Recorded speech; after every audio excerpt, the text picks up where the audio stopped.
လာပါဒီနေ့ရမုံကဒီနားမှာလက်ရှောင်းနေတဲ့မပေါ့နော်ဟိုကောင်မလေးပေါ့နော်အဲ့ကောင်မလေးကိုပေါ့အဲ့ကောင်မလေးအကြောင်းကိုပြောတော့မှာပဲဖြစ်ပါတယ်သူကလောကကိုမျက်လုံးကဖွင့်လို့မရပါဘူးရမုံတက်တည်ပြမယ်ပေါ့နော်သူစကားလေးနည်းနည်းပပပြောလိုက်ပါပြောလိုက်ပြီးပြီဆိုရတော့ဒီကလေးပြပြပါမယ်ဒါပါနော်မျက်စိလုံးဝဖွင့်လို့မရဘူးဒီမှာကြည့်ပါ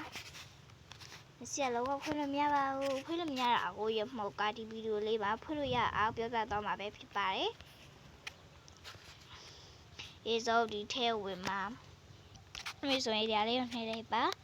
နှိပ်လိုက်ပြီးဆိုဒီလေးကိုထပ်နှိပ်ပါနော်နှိပ်ပြီးဆိုဒီမှာ sunrise ဆွဲဟာလေးကိုနှိပ်လိုက်ပါ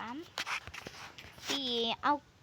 ဆုံးဆွဲပြီးတော့မှအဲ့မှာအပေါက်ပုံစံလေးရှိပါတယ်အဲ့ဒါလေးကိုနှိပ်ပြရပါမယ်အဲ့ဒါလေးကိုနှိပ်ပြပါပြီဆိုတော့အောက်ကိုချမှာပဲဖြစ်ပါတယ်ဟောပြမယ်ပေါ့နော်ဒီလိုမျိုးပေါ့နော်အောက်ချမှာပဲဖြစ်ပါတယ်အောက်ကိုချပြီးသွားပြီဆိုတော့ဒီထဲလေးဝယ်ပါပြီးဒီလေးကိုနှိပ်ပါနှိပ်ပြီးတော့ဒီကပေါ့နော်50ခုဒီဖြောက်လောက်ကမှာပါ50ခုပေါ့နော်ဒီနားလေးမှာရှိပါတယ်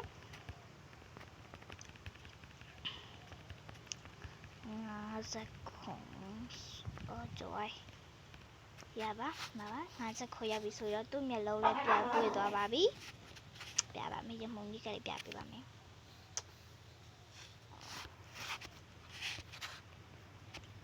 မှာပေါ့နော်သူ့မျက်စိလေးပြန်တွေ့သွားပါပြီ